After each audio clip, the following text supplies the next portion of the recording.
One key is going to be, can you guys jump out to leads like you did in 2024? I think that was so vital because it allowed Brian Flores and that defense to play that they wanted to, with that aggressive, reckless style, to continue to generate turnovers and pressures on quarterbacks by putting those opposing quarterbacks in more obvious passing situations in the second half of games by building a lead early. And so if I look at some of the I'll pull up some of the stats that you guys had from a early down lead building perspective.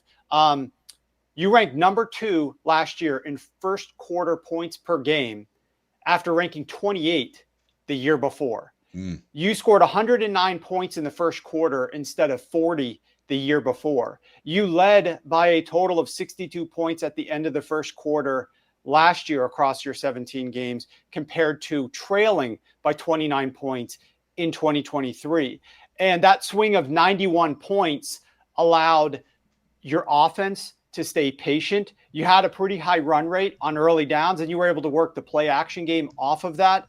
You were able to connect on a lot of, we could talk about whether or not some of these big plays are going to be repeatable. That's one of the themes in my chapter on the Vikings, is that I don't think you're going to have nearly the level of success on these 20-yard downfield passes like Sam Darnold was having last season. But when you're able to build those quick leads in the first quarter, it makes life easy on your quarterback, which is going to be vital for a young quarterback in J.J. McCarthy. It makes things a lot easier on a play caller because he can be more patient and creative with his calls in the second and third quarters.